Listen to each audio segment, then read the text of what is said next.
Hagan un esfuerzo, porque a veces los gráficos son medios difíciles de comprender porque son números y barras. Justo en ese periodo, esto es el tipo de cambio oficial, la línea, y lo amarillo es el tipo de cambio ilegal. Justo en el 2011, 2008, 2011, se da la medida de restricción económica a los dólares. ¿Por qué se da esta medida? Había una situación previa. Pero primero tenemos que comprender por qué se administra un recurso tan esencial como el dólar. Primero, la economía ortodoxa, la que nos enseñan en los colegios, en la universidad, dice que la economía es la administración de los recursos escasos. Está bien, uno puede decir, sí, estoy de acuerdo, bien esta teoría o no. Yo les digo, ¿el petróleo es un recurso escaso? ¿Sí? ¿El oro es un recurso escaso? No lo fabricamos, no es que lo producimos. ¿El dólar? El dólar también. El dólar no es que sacamos una fotocopia y vamos al Banco Central y le decimos a Mecha del Pon que nos dé el peso. No. Entonces, al ser un recurso escaso, lo que tenemos que hacer es administrarlo. Entonces, la medida de administrar recursos escasos, porque se estaban llevando los dólares, exactamente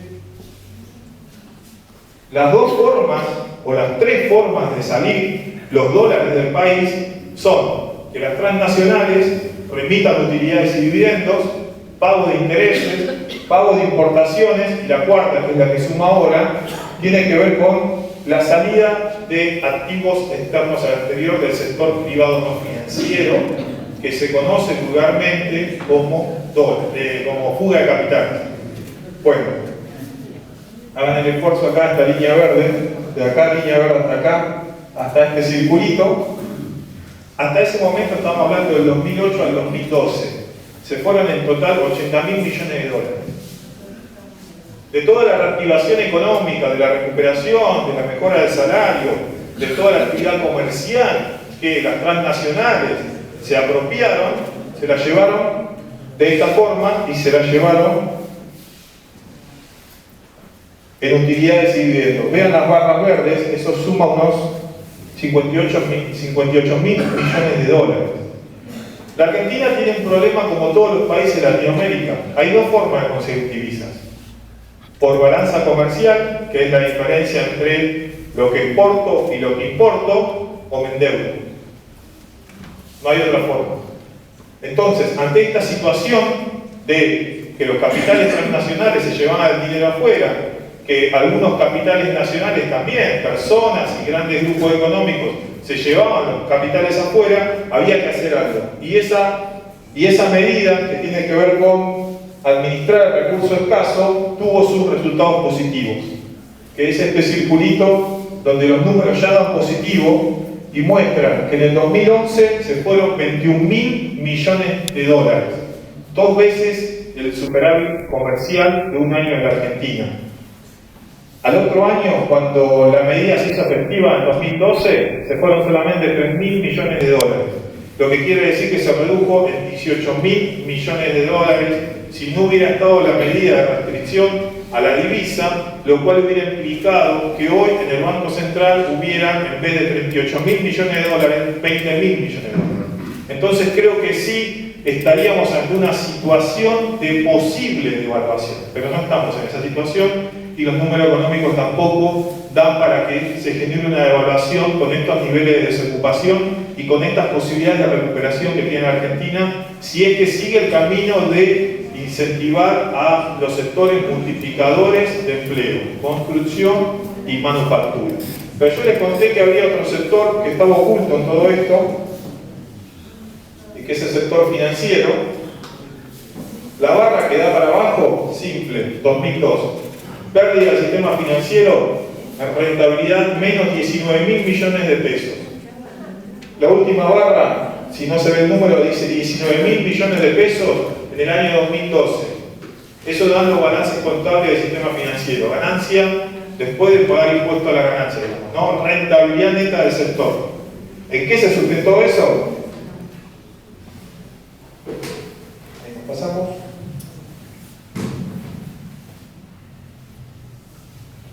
Nos pasamos de vuelta. Ya no nos vamos a pasar. ¿Está bien? cobro, acá está. La línea amarilla, que arranca un 40% acá y termina en un 17% acá abajo, es préstamos a la vivienda. La línea azul, que es lo que más se ve, es todo en porcentaje cómo fue creciendo préstamo al consumo. El sector financiero se apropió de la reactivación económica y solamente financió el consumo. Poco hizo para generar o tratar de cumplir con el sueño de muchas familias que es conseguir su casa. Directamente se abocó a prestar al consumo. Eso es lo que hizo el sistema financiero y que llevó al Estado a proponer el procrear.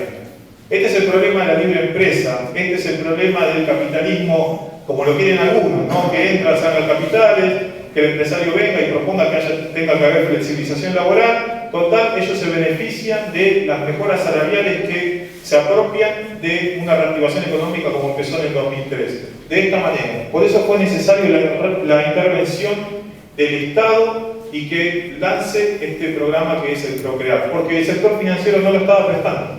No lo estaba haciendo y se demostró que estos son los préstamos al sector privado. Uno es consumo, el otro es comercio y el otro es vivienda. Entonces, si tienen en cuenta la rentabilidad que obtuvieron, se explica por esto, ¿no? El otro punto que muchas veces nosotros, y que nos despertamos en el 2008, esto se llama como una crisis orgánica, o se llama crisis orgánica, ¿no? Hasta el 2008 en las casas de estudio de la universidad no se pensaba en el sector agropecuario, no se estudiaba la industria, el sistema financiero, cómo está el mundo, qué pasa en Europa, qué pasa en Estados Unidos. Poco se estudiaba lo que era el sector agrario. Y el problema es que el sector agrario realmente tiene peso en lo que es comercio exterior. Esto es cobro de las exportaciones, o sea, cada dólar que entra por cada sector económico. El que ve en verde es el sector agropecuario, cereales y oleaginosas. Lo rojito que está arriba es alimentos, bebidas y tabaco. Sumados los dos dan el 50% de cada dólar que ingresó en la Argentina año a año en estos últimos 10 años. O sea, 50 centavos de dólar aportaba el sector agropecuario. Por eso, el peso político que tratan de tener a partir del 2008, porque a partir del 2008, cuando se aplica la medida de retención de exportaciones, es cuando se toca realmente la médula de la clase dominante de la Argentina, porque acá todos crecemos formados en la escuela mitrista, Sarmiento, digamos, en toda esta línea de la conquista del desierto, entre comillas, ¿no? Como si acá no hubiera existido nunca nada y de repente la Argentina nació de un repollo. Bueno, toda esa línea de educación que recibimos no nos permitía comprender qué es lo que estaba pasando en la estructura económica del país. Por eso no podíamos ver, en estos términos, como yo le digo, no podíamos ver a quién era nuestro enemigo real en toda esta cuestión.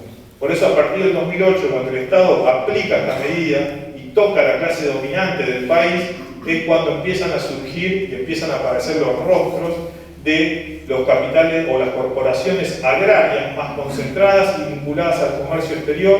O sea, estamos hablando de la sociedad rural, estamos hablando hoy de Federación Agraria y estamos hablando de otros sectores que están vinculados también al comercio exterior como Bunge, como Cargill, ¿no? Como Argentina o Aceitera Dehesa. Entonces, cuando empezamos a ver su peso en el comercio exterior y su ligazón con los sectores agrarios que se dedican a la soja y vemos la cantidad de divisas que traen al país, empezamos a comprender por qué esta furibunda, digamos, esta furiosa actividad acompañada de este medio de información, ¿no? De los grupos de medios de información que empezaron a fogonear la idea de que había que derrocar a este gobierno, que había que terminar con esta tiranía, ¿no? Se empieza a instalar esta idea de que este gobierno es confiscador, que este gobierno nos va a llevar a la ruina, cuando lo único que hizo fue realmente tratar de hacer una transferencia de ingresos del sector de mayor rentabilidad a los sectores más postergados de la Argentina. Esto es lo que molestó y esto es lo que había que comprender en el 2008. No lo pudimos comprender acabadamente, desde lo que nos dedicamos al estudio, nos tuvimos que meter de lleno en la estadística, porque la estadística es un número frío, pero cuando uno le mete historia política a la estadística empieza a hablar, ¿no? Y cuando empieza a hablar nos encontramos con esto. La Argentina en estos 200 años estuvo gobernada por gobiernos conservadores, el PAN, el Partido Autónomo Nacional, gobiernos o partidos militares que acompañaban a los partidos conservadores, o directamente algún tipo de concordancia, como se hizo en aquella época en el 30, ¿no? El fraude electoral. Y después tuvimos 3 periodos o tres décadas de gobiernos populares, ¿no? La de Rosas, la de Perón y esta que estamos viviendo ahora, ¿no?